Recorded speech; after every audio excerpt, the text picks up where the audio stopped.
submarine, of course, can go undetected. It can be moved around and maneuvered closer to U.S. assets, closer to South Korean assets, and so you don't have to have the capabilities of an ICBM to still carry out and have a very lethal and very dangerous weapon.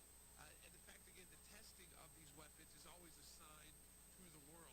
It's not just a one-off event. It captures what's going on currently in the world. And we're going to talk to Secretary Pompeo, but I want to recall what Rick Renell said yesterday on the broadcast, which was when they started talking about Russia, resurrecting Christopher Steele, look towards China. Well, China also, and this was a different test, so separate from North Korea's. China, back in August, the news is just coming out, tested a hypersonic missile. This is something that would go into space, this hypersonic weapon.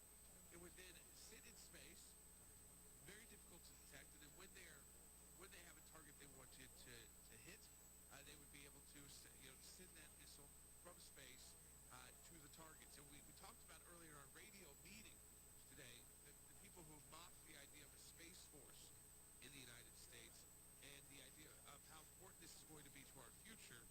Even a show made about it, trying to mock the new space force, when in reality our adversaries are moving forward with these weapons. We are living in 2021. This is not just some pipe dream from planners. These are real. You can actually design these weapons, put them into space, test them, and it is the new frontier, if you will, when it comes to national security, especially amongst the major world powers. So we're going to talk about all of that with Secretary Pompeo in the next segment, and then I want to get some of your calls and your thoughts mixed in as well. We talk about the hypersonic weapon. At the same time, we're going to update you on our FOIA involving Chinese assets inside the United States, specifically the Chinese asset Christine Feng, which named their Western name or Eastern name, who was targeting Swalwell. And we are still in court over that. The interesting issue there that we'll discuss, because the FBI asserted a privilege different than all the other agencies that we asked to get this information on about these assets, because we thought it was important. If they are targeting, as we know, members of Congress, if they are targeting academic institutions, to what extent did private institutions also need to be aware? And that could be your business or the company that you work for, the school your kid goes to, the school you work for, so where your grandkids go to. So that FOIA as well. That's all coming up on Seculo today. This is breaking news. Of course, South Korea, they've put their National Security Council in place because of this action by North Korea. We'll talk about all the ramifications of this with Secretary Pompeo next, and we'll bring in the team as well. You want to talk to us on air, it's 1-800-684-3110. Here's what I think is the big problem here, and if you agree or disagree, let us know. It's that we just seem absent from the world. We're not flexing our muscles at all. We look weak out of Afghanistan. There's more news out of Afghanistan as well. And we look weak when it comes to these missile tests, because it just seems like our military, our capability, at least publicly, isn't there. The challenges facing Americans are substantial at a time when our values, our freedoms, our constitutional rights are under attack. It's more important than ever to stand with the American Center for Law and Justice.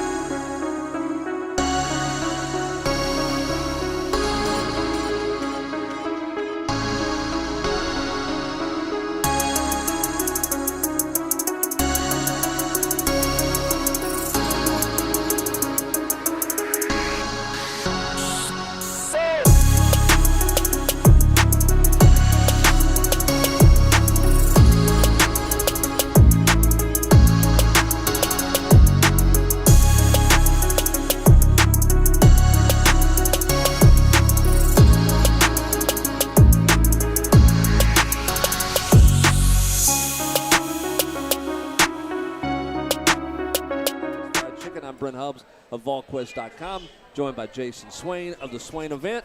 We've got Cade Mays down here on the end, and we've got Tennessee center, guard, whatever they ask him to do, Memphis native Jerome Carvin on the other end here. A lot to get to in this edition of Tennessee Prime. Gentlemen, thanks for joining us. Before we – go ahead. I got to do it one time. All right, go ahead. Jerome. Yes, sir. What's up, man? Memphis, right? Yes, sir. I got to do it. I got to do it one time. I had to start us off.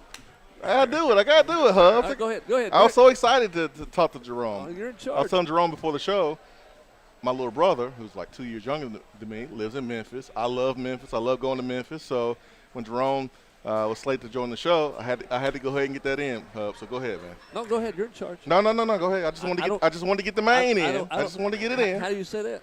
Maine. I can't do that. Maine. I'm from Corey. I'm from Huntsville, Alabama, we so don't like do 3 that. hours away from Memphis. So it kind of migrated to Huntsville growing up. Oh, yeah. okay. So I got it. So you use that in Huntsville? Oh yeah, all the time. All right. I had to cut it off when I came up here though.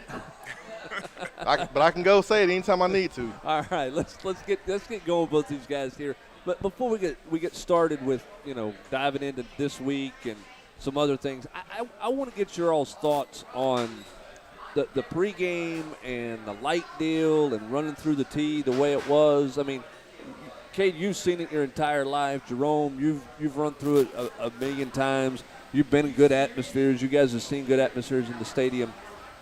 Did you know it was going to look like that? Did you have a sense of what the pregame was going to be? And what was your reaction when it kind of went down with the lights as the tee was opening and all that? Yeah, I mean, I didn't know it was going to do that, but it was just like, it was probably, I've been to a lot of Tennessee games, but it was electric, probably up there at least top 2, top 3 for me, and like most electric, maybe number 1. Yeah, Tennessee fans definitely showed out. The light show was cool. It was a good little addition. What was the other two? You said top 3. What was the other 2 times that stood out to you? When we beat Florida, and I don't know what year it was. It was 2016, and then the Oklahoma game we lost double overtime. 15. Those were definitely my top 3. Gotcha. Yeah. All right, so you didn't know the light deal was coming? Did you know there was something? So you're like, okay, what is it? Or did you guys have any idea at all? I remember them talking about it on Twitter, but I didn't know how it was gonna look. Man, it was amazing. It was great. Like Cade was saying, like it was my probably best time ever being in Neyland. Like, man, it was rocking. I knew it was gonna be rocking, but man, it was on another level. I mean, I'm kind of that old grumpy get off my lawn, don't mess with a whole lot of traditions type guy. I mean, that's just kind of who I am by nature. I know. I thought it was really cool. Like it was like it didn't take away from any of the tradition that is the Tennessee pregame. For sure. It just completely enhanced it. I thought it was, hats off to Danny White and the staff. I thought it was really cool. Yeah, running through the tee by itself is special. Even at noon, it's still special. But you add in night game, you add in the lights, having a top 15 opponent coming into town. I mean, it just added that much more. And then the music was on point, too, from Sturrow when he threw out unfortunately, it was kind of hype. He threw out Turn Down for What? And I tried to fight it back, but I couldn't. I was like, yeah, let's go. I got hyped too, Cade. I'm sorry, man. I know you disappointed in me. I got hype on the sideline. Turned up over there. So we didn't think we were going to get turned, but we got turned a little bit, Cade. We did, man. So, I mean, Cade, I know that, you're dealing with things that you're dealing with, but what was, for you, how disappointing was it not to be able to go and play, that game? You got, 3 snaps, something like that? I got hurt on the third play. Yeah, how frustrating is that? It was devastating, like just like being helped off the field and stuff. Like all that was going through my mind was like, man, I hope nothing's wrong. I can get back out here with them and stuff. But it was just heartbreaking, like just having to watch from the sideline, like my guys go fight and stuff, and just like seeing things happen, seeing them unfold, and like not being out there in the mix, like it's just not something I'm used to, and it hurts bad. The intensity of that game from a spectator was, it was clean. You know what I'm saying, but it looked like it was high level from start to finish. Was that as intense of a game as you've played in? Yes, up there. It was chippy. Anytime you play SEC opponent, man, it's gonna be like that.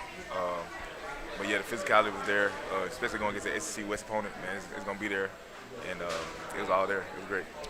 Tennessee offensive line recognized on Joe Moore Award midseason honor roll. You guys aware of this? Yeah, I saw it today. Saw it today? Give us your raw, immediate reaction when you heard about this.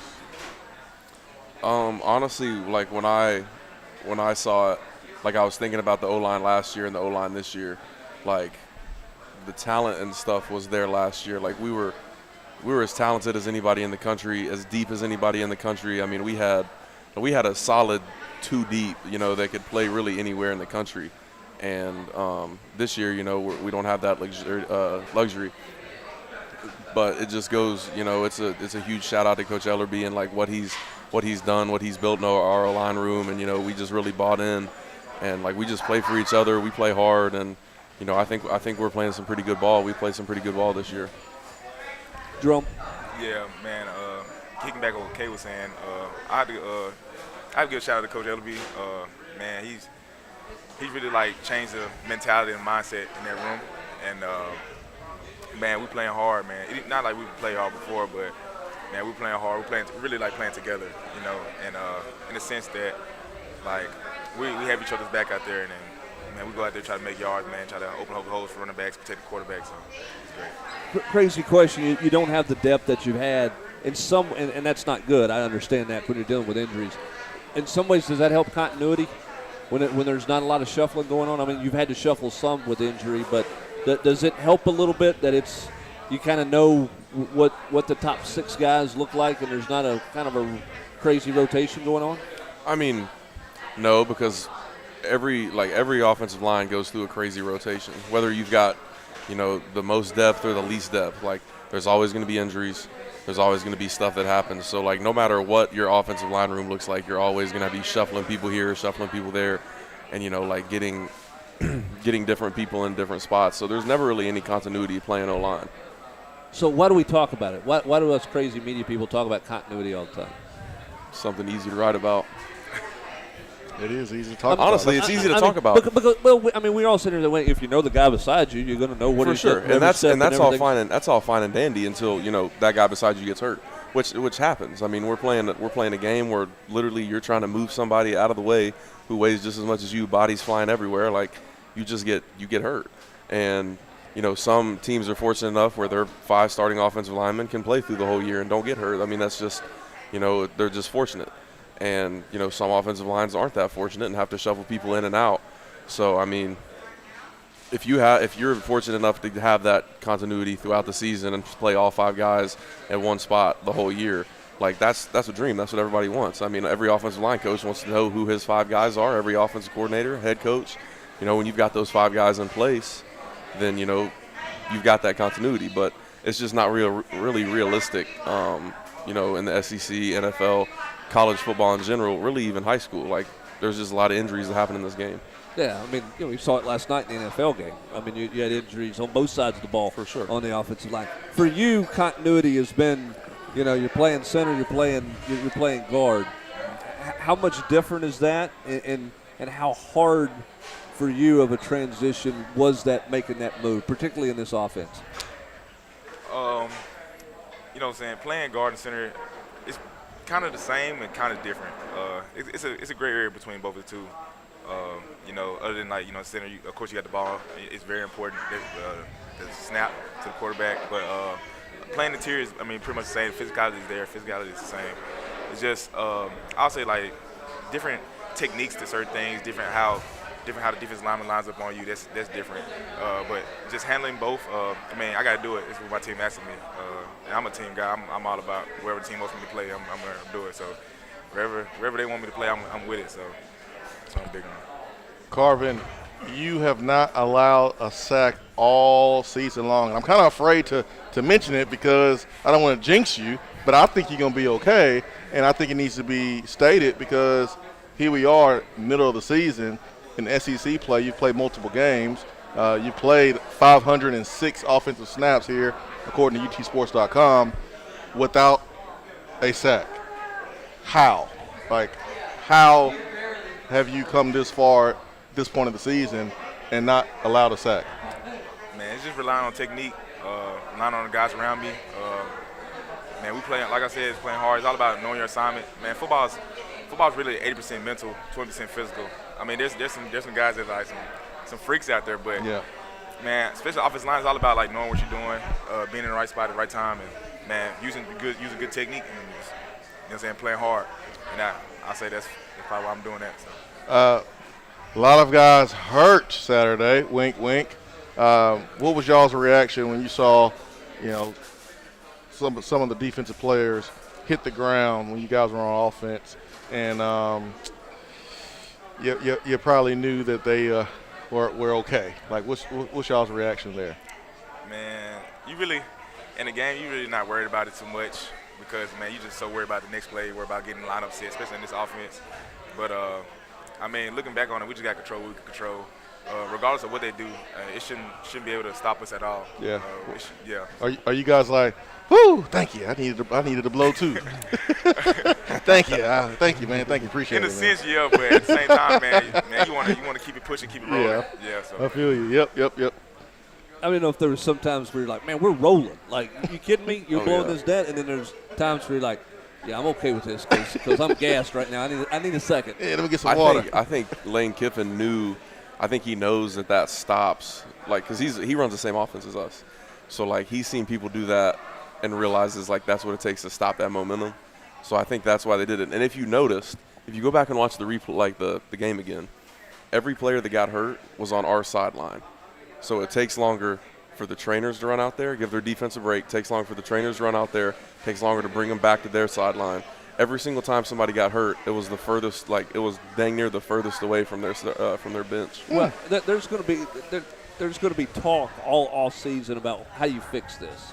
That it's a problem in college football. As college football players, is it a problem? Do you sense that it's a problem, and that it does need to be fixed, or is it just part of the game and you just got to deal with it? Faking an injury is not part of football. Like when you watch fifth grade kids playing recess, the little kids at high school games playing, tackle football.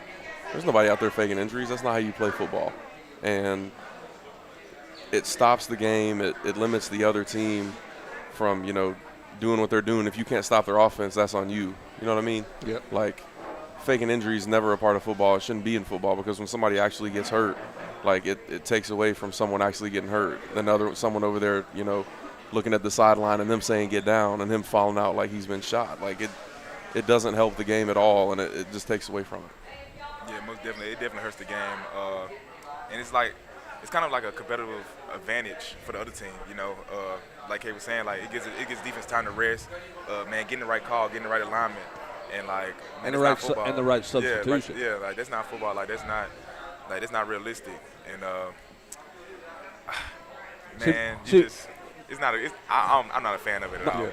My belief is that one way to combat it is you can't substitute other than that player. So if there's a stop in action for an injury, the only person that can come off the field is the guy who got hurt. So you can't rotate three defensive linemen when the corner has a cramp. Yeah. And that player has to sit out the entire drive. Yeah, I'm not as big on that. I agree with that. I'm not as big on that. Entire drive? I agree with that entire drive. What if you get the wind knocked out of you? Well, you better get up and start sucking it. Hey, you better get up. Yeah, you better get up and go, man. Get to the locker room or get to the sideline. You better stand up and you better start breathing because But here's the other thing with that. Here's the thing. What if you do it on third down? Because that's when you want to make the substitution, right? Yeah. You want to get the sub package in on third down. So if you do it on third down after the second down play, you're going to sit out one play. How's that helping anything? Same thing you're doing now, right? Hey, the other team, offense will get the ball by that point. Offense get the ball, and you can come back next possession. I just don't think it would limit it because I think a lot of people be doing that on third down. I think they should do, like, if somebody goes down, like, there's obviously the trainers are going to have to run out there and stuff. The referees should be able to, like, replay. Like, somebody in the box should be able to, like, signal down to the referees or to say something and say this guy just, like, fell out standing there. Like, yeah, like he's not hurt. The sniper ones, those are the obvious ones, right? Yeah. I've had my fair share of cramps. When you play football in the South and it's August, it's hot, so you're gonna cramp up. So like what a calf cramps look like, and the muscle flexing, right? Man, I was watching from the stands, hubs. Muscle looked normal. It looked normal from my view. and it's obvious. It was obvious. You had the sniper fallout, and then I look at the muscle. Muscle wasn't flexed at all. It's just to this point, and it's been going on for years and years and years. It's just now that it's just obvious and blatant. And I'll be honest, guys, I couldn't watch anymore. I was there. I just couldn't watch anymore halfway in the fourth quarter because I was so disgusted by people falling out and faking injuries. So hopefully that's fixed during the offseason. Yeah. Hopefully. Well, we'll see. It's obviously going to be a huge point and a huge topic, coming up this offseason and moving forward. Let's talk about Jerome and Cade. Let's talk about this team and this week. A lot of people wonder, it's a long grind. It's been a long time since August 1 or end of July when this thing got started. You got an open date coming down the pike. How much is in the tank? I mean, are you guys?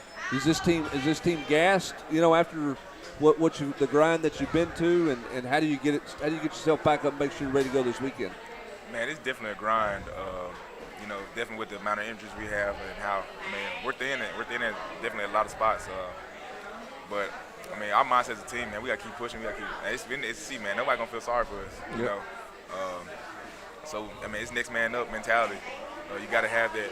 And we get past this game, then we get a bye week, man. It's much needed. But right now, all our focus is on Alabama right now. So. Have y'all seen the movie Finding Nemo? You ever seen that movie? Yeah. So you like the big shark that's behind Nemo, like that's the SEC. The moment that a SEC team or opponent sees a weakness in you, that's how they're looking at you. They can't wait to eat, and you can't show that weakness. You have to go out there and play, no matter what. Can't make excuses because, like you just said, Jerome, like no one cares. Yeah, exactly. Like no one cares, man. Whether you hurt, I play receiver, right? And so sometimes the sun would be in my eyes, and I could not see the ball. How in the heck I'm supposed to catch the ball if I can't see it? And I remember the first time I told my position coach, I couldn't see it. He was like, I don't care. Catch it. It's like, how am I catch it if I can't see it? I just realized no one cares. Yeah. You either make the play or you don't. For sure. And that's the way it works. All right, so on the flip side of that, why does this team care so much? Why do you guys – you've laid it on the line every week. Mm-hmm. Coaches talked about, the bond you guys have, next man up mentality, all these things. Fans are falling in love with the effort of this team. Why do you guys care, and why is this team different, Jerome? Man, I would say, it's really the mindset, man. It's all about the mindset, man, because the guys are there. We have the talent. We got the talent to play against anybody. It's just the mindset from last year to this year, to where, man, of course winning helps, but, man, it's just guys playing together, guys, being together, guys hanging out more. Man, it's really like stuff that happens off the field that translates on the field. It's been like a real big difference for this team since I realized it, but, man, we just got to keep doing that. It's all about, it's really all about, like, the brotherhood, all about, like, being there for each other and, like, playing for each other, playing hard for each other. So that's what you see on Saturday. You guys have been on a lot of teams all your life. Why is this? Why do you like being on this team? I like being on it. I just like the people. I feel like when your team is made up of good people, you have a good time doing what you're doing. Like going back to your last question, like with the last staff, like when the new staff came in, like our team could have went one of two ways. We could have bought in or we could have not bought in. And, we could have not bought in and we obviously wouldn't be doing what we're doing right now. But I just think this team, like 99.9% of this team is bought in. And, the guys that aren't are, hanging over here by themselves, you know what I mean? And this team's bought in. We're playing together. We love being around each other, love playing together. And, that's what football is doing it for the guys next to you, doing it for the guys you're in there with all the time. That becomes your family. Why did this team buy? Why was the buy in there? Was that something this coaching staff did to make it happen, or was that you guys collectively both in the locker room going, you know what, guys, we're here, we're going to do this, period? Both. Nobody had fun like going 3-7 last year. Nobody would. You don't like getting railroaded every time you go on the field. So, everybody wanted that to change. The coaches wanted that to change. It all came together with the players and the coaches. They did a great job, bringing us along, and then we bought in, and here we are.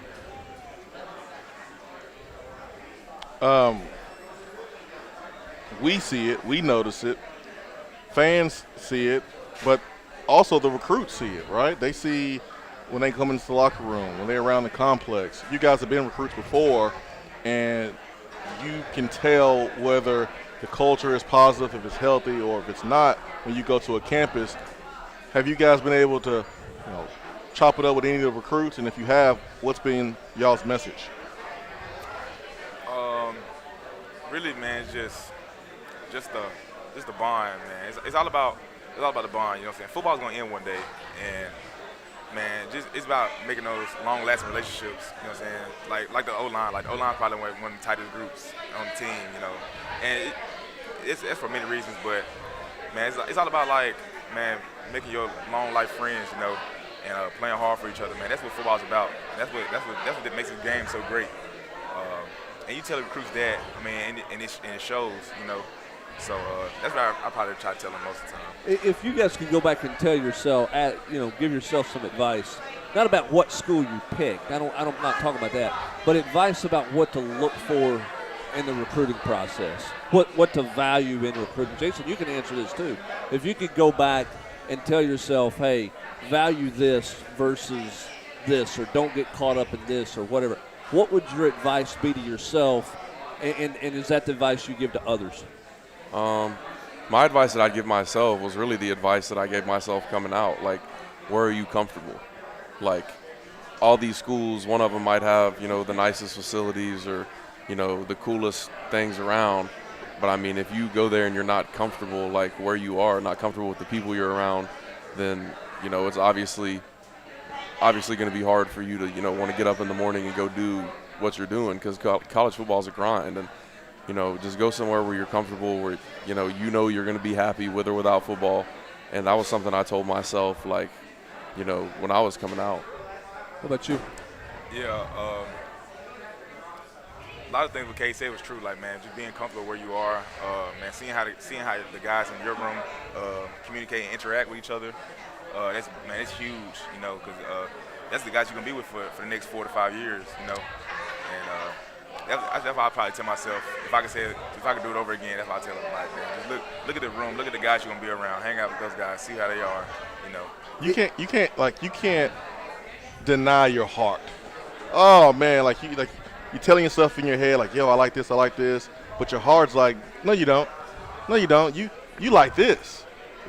You care about this, and that's how it was for me. Like, I liked that Nike in Michigan, like that blue, that maize. I didn't like Adidas, man. I was like, ugh, man, Tennessee Adidas. But when I came here, my heart was like, this is home. Like, I felt at home. The guys that I was around, my future teammates, the coaches, like, I felt home, and you just can't deny it. Like, sure. Your heart's always going to tell you what you need to do. And if you follow it, more times than not, you're gonna be okay. Which makes, I think, it interesting that this team has the bond that you have, because there's several guys who are contributors and big factors on this team that didn't even get to go through the recruiting process, that they picked Tennessee without ever seeing it, without ever hanging out with any of you guys. yet you guys have seemed to gel and blend. And I know not everybody's in that boat, but it seems like everybody is just kind of, it's harmonious, where it wasn't guys who made 12 trips to the school before they decided what to do. You know what I mean? Yeah, for sure.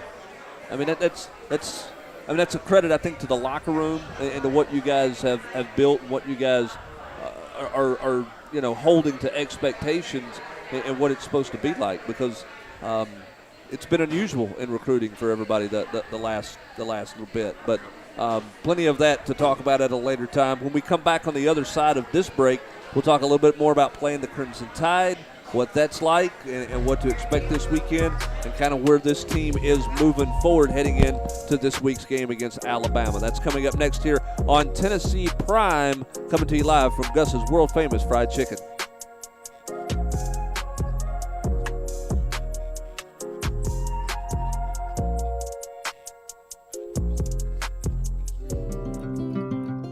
Bite into that crispy crust with just the right amount of spicy, and you're going to taste the tender, juicy, succulent chicken that is Gus's world-famous fried chicken. a timeless Southern tradition that started over 60 years ago in Mason, Tennessee, with a secret family recipe.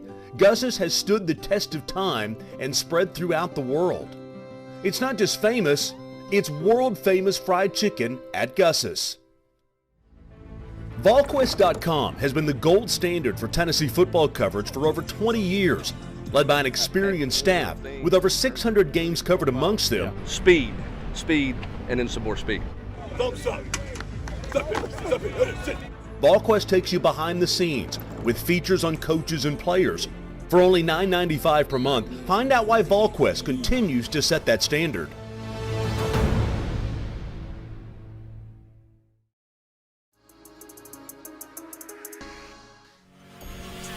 Ever wonder what the best source of Tennessee and college football talk is? Tune in to the Swain Event every morning from 7 to 10 a.m. You can listen on the Swain Event app or catch the live stream on Twitch, Twitter, YouTube, or Facebook Live. If you can't listen in real time, it's all good. Just click on the podcast icon in the app and listen at your convenience. Get all the information on the Vols all year long with the Swain Event. You will not find a better mix of Big Orange news and opinion anywhere else. Fellas, when it's time to freshen up that wardrobe, there's only one play to make, and that's to go see my friends at Mark Nelson Denim in downtown Knoxville. Find the latest in small batch denim in the heart of Knoxville. Denim isn't all they do, though. Mark Nelson also does custom suiting and blazers. Let your personal style shine with Mark Nelson. If you don't have time to go shopping for yourself but still want that fresh look, then sign up for the NN Society. Let the experts handle the shopping and get $300 worth of merchandise for just $150 every other month. That's 6 times per year to keep you looking styling every day. Let Mark Nelson Denim help you be the best you, because when you look good, you feel good. Go to marknelsondenim.com.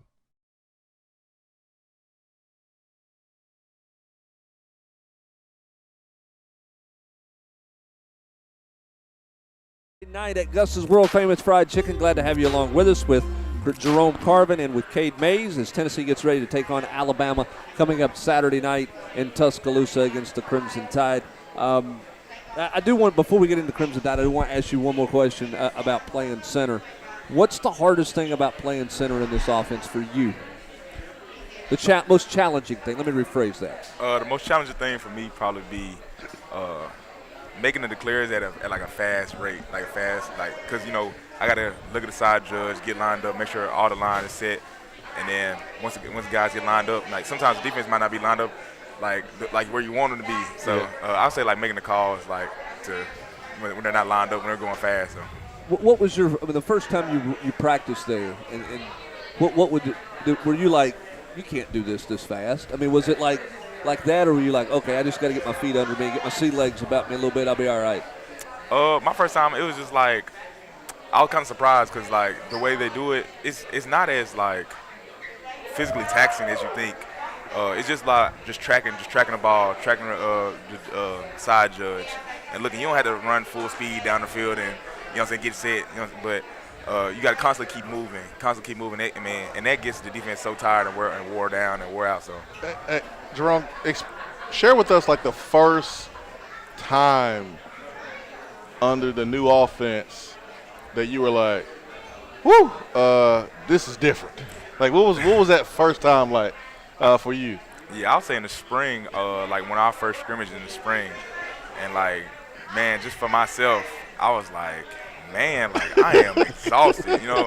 I'm like, man, this is crazy. But like, man, I am beat. I looked over at the defensive linemen, like, and they like hands on their heels, they breathing, sucking up air. So I was like, well, hey, they're more tired than me, so. Oh man, that's hilarious. That's coming from a man who's played 505 snaps this year, and the pace of this offense. 506. Excuse me, I shorted him a snap. I mean, that's 6 without a sack. That's pretty. I mean, and Cade, jump in here too. I mean, how do you recover? You know what I mean? How do you recover from play? Because I was talking to Matthew Butler this week. He played like 80 snaps or something, which is crazy for a defensive tackle. But I mean, how do you recover? What's Sunday, Monday look like for you? Man. I mean, do you move on Sunday? I mean, are you just like, I'm parked, I'm done? Man, you got to live in that training room. That's all I can really say. Man, just take care of your body. 'Cause, man, it's physically taxing because you're going at a fast pace, but you're playing physical. Because I mean, like we don't shy away from people. We run gap plays. We run inside zone, outside zone at people. Like it's not like a gimmicky offense. Like we run downhill at people. So. Man, it's just all about taking care of your body. Do you love that notion? Thank you. Do you love that notion that everybody says all you do is throw it? Thank you. And that you're not physical? I mean, I don't agree with that. I think. Oh, I know we don't. But I mean, do you love when people are like, yeah, that all they do is they just throw it around everywhere? Oh yeah, I mean, you could say that because it's a spread, fast tempo or whatever. But like when you watch our games, I mean, we're 50-50. Like we're running the ball, throwing it when we need to. But I mean, we want to establish our run game early and then throw it off that. Like that's where all the passes come from after our run game's established. Man, I think y'all running it at like 60 plus%. Yeah. Last time I heard. Yeah, I mean we have a plethora of runs, like a lot of different schemes, a lot of different looks. Like our run game is really deep, and it really just opens up the passing game. I kind of like it that like the Missouri game. How many times we throw it in the Missouri game? You ran it a lot more than you threw it. Yeah. Of course, if you're I have Google.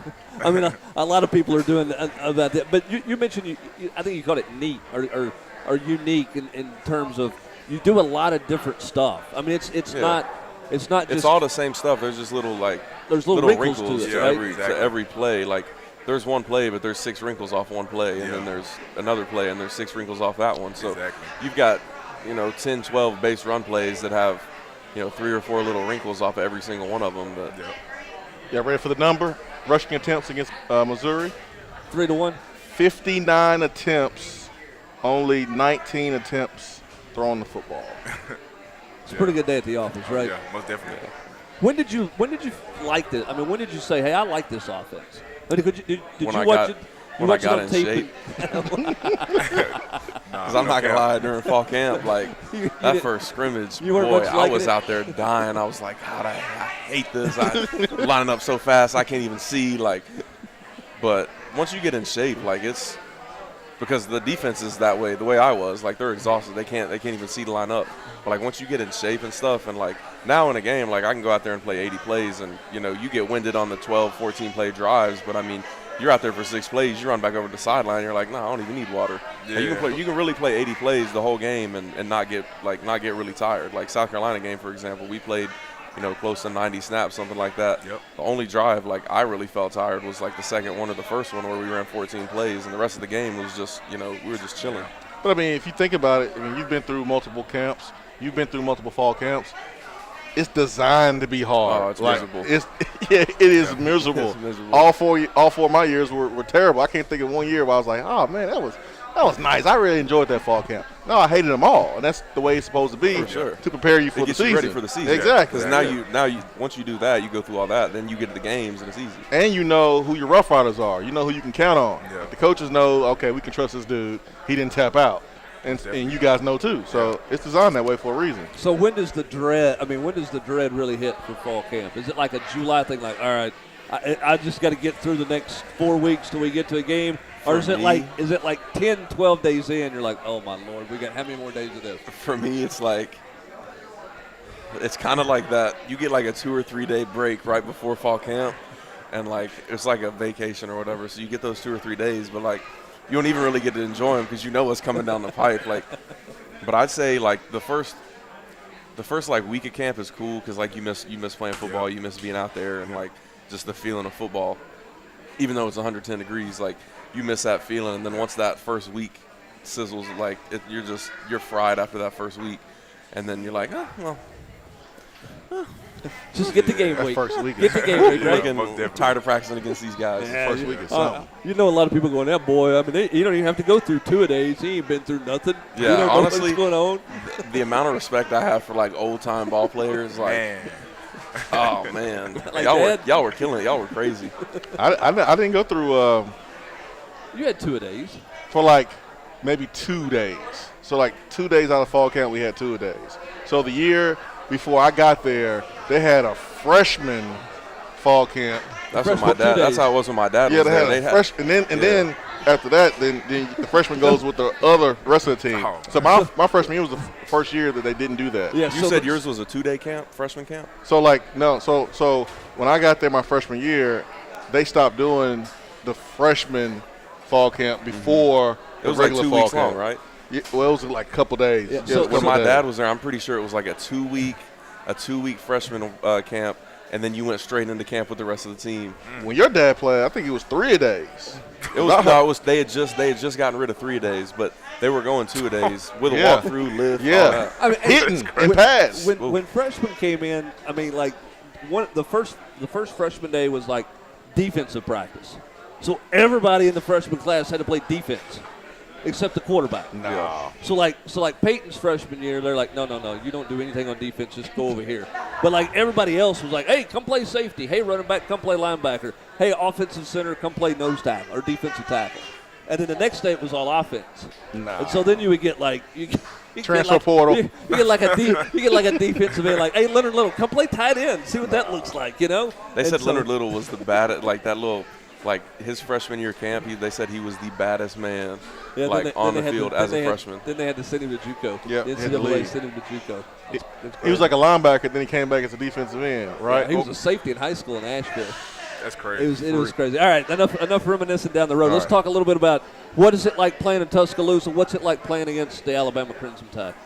I've never played in Tuscaloosa, so that's a big Rome question. Man, I love playing down there. Actually, I ain't gonna lie to you, man. I love being on the road in the ACC. Man, it's fun, like being in that hostile environment, because it's hostile, man. You riding past their strip to the stadium, man. Their fans, man, they ain't saying nothing nice to you. You know what I'm saying? But man, we used to get off the bus, man. You ready to go, you know. And especially playing down there, you know what I'm saying? The whole week of practice, you hear the Sweet Home Alabama stuff, so you get sick and tired of hearing it. And man, you hear they cranking it. You know what I'm saying? So you get even more, you know what I'm saying, mad and you know what I'm saying, you ready to play. And man, I like playing down there, man. Definitely, I'm gonna enjoy being back down there, man. We're gonna take our shot at them. So Any friends through recruiting, guys from your part of the state that you know in that football team that you talk to probably during the season, but this week you probably ain't gonna talk to? I don't really have too many guys at Alabama. I used Good, to. good, Yeah, I used good, to, but, good, good, yeah. perfect. No, I liked you. No friends out there. Yeah. What about you, man? He's got friends everywhere. I know, man. Yeah, I do Look that. look at that smile, man. He got friends everywhere. He's got people everywhere. Yeah, one of my boys plays guard at Bama. We worked out in May together down in Dallas. Emil, yeah, that's my dog. Can't talk to Emil this week. But I mean, I won't be playing against him. He plays on offense. I play on offense. You know, the offensive guys. We always locked in. Can't talk this week. So I had a buddy of mine I grew up with. He went to Alabama and played running back, and we would talk during the season. The Alabama game, Tennessee game, we didn't talk that week. Didn't talk at all. And then we talked like after the game. But it's a serious rivalry, man. Big time rivalry. for sure. So what's the challenge of playing against their defense, whether it's home or away? You played against them. What problems do they present? What do they do that's made them consistently good besides having good players? They're always very well coached. Yeah. Like technically, their front seven. I don't know anything about secondary football, but like as far as the front seven, they all play with great technique and like their hands, their leverage, like all that is always coached up really good. Their linebackers are really good at fitting. They don't really, their eyes don't really get in bad places. They're always where they need to be, and then they play hard. I mean, they're a historically great football team. They're just known for playing hard. And Do they disguise a lot of stuff? Will it be hard for you to make those declares? No, it's they do it real. Like Cade was saying, they're technically sound. Man, they're in the right place at the right time, and that's what make them them. So. Man, like you said, they play hard. They don't really disguise too much stuff. If they come, they're gonna show you. But they play really technically sound. Did last week, did Ole Miss disguise some stuff? Were they a little bit hard to figure out what they were doing from time to time? Not really. They were more. They're more like they played like with a star fitter. So they had like 6 DB. They was in dime pretty much the whole game with 2 true linebackers out there and 3 down linemen. So they play for more like they try to make you snap the ball again. They try to make you have long drives like. Make you push it down. They're not gonna give up the deep ball, Yeah. So you got to run the ball on them. So that's how they play.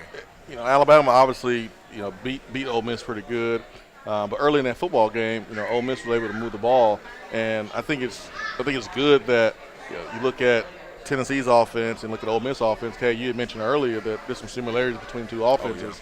with Tennessee and Ole Miss.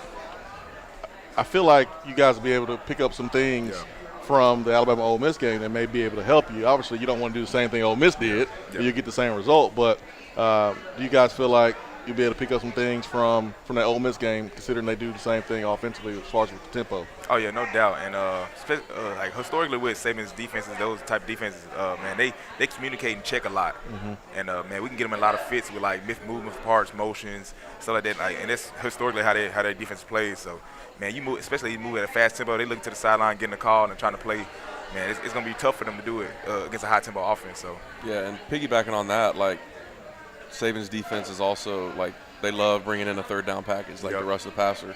And I don't see Saban, being a coach is going to fake injuries and stuff. Like, he's not going to have his players out there laying on the ground faking injuries. So getting that third down package out there, if our offense can keep the tempo going and keep their exotic rush packages off the field, I mean, that helps because, when you get in third and long and, there's bodies everywhere and you don't really know which way to go, which way to turn it, which way the blitz is going to come from, then, it makes it a lot easier when it's just a base 4-down look and they're bringing blitzes off that. So, like, you have your preparation that goes on during the week, right? And the coaches have watched film. They're going to have a game plan based on what they think can work against the opponent. This week it's Alabama.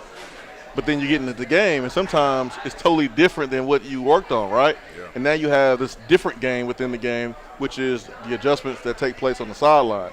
And if people who are watching and listening, you go to the game, you see the sideline, there's defensive side and there's offensive side. Yeah. So, like, how important is the in-game adjustments for you guys getting to the sideline after, either punting or scoring a touchdown, and then getting with your position coach or the offense coordinator and saying, okay, what we worked on, guys, scratch that. Yeah. They're doing this now, and this is what we're going to do. How often has that happened this year for you guys? Oh, man, every game, man, every drive, that's probably the most major thing that happens in the game, man. Going back to the sideline, relaying what you saw out there and fitting back off it. Man, it's so important. It's like because the team ain't gonna run. They're not gonna stay in the same stuff. They're gonna do something different. Yeah. So you gotta adjust to it. And man, I feel like that's where our success comes from, man. Just being able to communicate on the sidelines, telling people what you saw, and communicating back, seeing how to attack it. So, is that just from experience? I mean, is that one of the reasons why that's worked so well? Is because you've played so much, that you guys can have that communication with Coach Ellerby and it's like everybody can get on the board a little bit. You know what I mean? Yeah, like, hey, Coach, I saw this. Yeah. We need to look at doing this. Yeah, because sometimes, sometimes we'll come over there on the sideline, and he'll say what they saw from the box. Well, they can't see, whether he was in a 4-eye or a 3. Exactly. Like if he was lined up on my inside eye or he was in a 3 technique on the guard. So like just correcting that, getting those things, done. It's a cat and mouse game. Like the defense is going to check to what they're going to go over there and they're doing the same thing while we're over there writing stuff down and checking stuff. They're over there doing the same thing, thinking about how they can do this something different the next drive. So it's just a game of cat and mouse back and forth. What's it feel like when you line up and you got them? I mean, you have those moments where you get down and you're like when South Carolina lined up, they ran odd front one play of the whole game. We took it for 50 yards for a touchdown. Like I knew when we came out there, and I saw their little coach. He was throwing up the threes, and I was like, I looked out there and they had a nose guard right on the ball, and I was like, we gotta thrax them. Yeah, got him. Let's go. I mean, that's got to be a great feeling, right? Wonderful feeling, man. Especially on a tone-setting play like that, running counter at them, like downhill, man. It's amazing. Especially the O-line, man. That's what we like, man. So. Heck yeah, man. For you guys, how satisfying is it when you see defensive linemen suck and win, and you're not? Because, like, okay, you mentioned that you're having to block guys that are the same size as you, that's just as strong as you, but you're running your offense, but you see them struggling. But you're standing up tall and you're breathing normal. Like, what's that feeling like? Man, it's a wonderful feeling, man. It gives you, man, it's intimidating to the defense, because like, man, they suck and win. They can't think straight. They can't line up straight, man. You line it down fast, you ready to go. And man, it's tone setting, and it's what this offense is doing, and that's what it's made to do. Let me ask you guys this.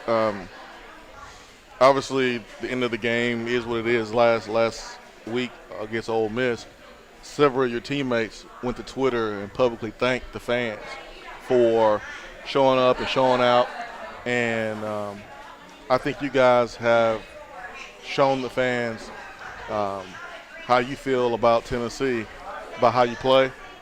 Y'all playing y'all butts off. Y'all giving y'all all for Tennessee. And I think that's what the fans, that's what they want. Of course, they want to win every game, right? Absolutely. Yeah. But they want to see you give your all for Tennessee, and that's something that y'all doing. I think the fans came out Saturday to show y'all that they appreciate that. No doubt. And so if I ask you guys kind of what would be your message now that you have the microphone and you have the floor, what would be your message to the fans about how they showed up Saturday for you guys and it was loud and, man, broke some decimal records and really gave you guys a home field advantage? Yeah. Tennessee fans have been waiting for a game like this. You know what I mean? Like, they've been waiting a couple years. Last year with COVID, obviously. Just waiting for a night game, you know, where, you know, all the Tennessee traditions, the Vol Navy, you know, tailgating, like, all the stuff really comes together. Like, Tennessee fans love night games. And, you know, they were waiting for a big game. You know, I mean, we're playing really well, obviously. So, you know, I mean, they came out and, you know, they did their thing. Like, that's how I remember Tennessee games being, like, when I was growing up. Like, it brought me back to, like, the nostalgic, like just love going to Neyland Stadium, like, Saturday. Like, you were pumped up. Like, you woke up at 8 o'clock in the morning, you were like, let's go Tennessee football today, and you went to the game. That's what it brought back to me. Like, the whole Vol walk, man, I was turned up, just goosebumps. Like, it was everything that I remembered. And, you know, I feel like we kind of got away from that for a little bit with COVID and stuff. And, you know, Tennessee fans, you know, just always show up, always show out. But that was, you know, it was crazy. It was awesome. Yeah, man. Man, it's amazing what our fan base has done, man. What they're doing, man. They're rowdy, crazy, man. We love it, and that's Tennessee football, man. They show up and show out for Tennessee football, and man, like it's those things, just man, packing it out, man. Night games, like man, like you said, they broke the decimals, man. That truly gives us a home field advantage, man. And it's really like for opposing teams, it's hard to come in and play and man, regardless of who they are. And so, man, like Vol Nation is man the best fan base in the country. So that's what's up. I won't toot my horn too much here. I don't do it often, but I will here. Beep, beep. Because I think you, Hubs, and myself have a pretty good pulse of the fan base. You know, I talk to them every day. Hubs talks to them every day, either directly or indirectly.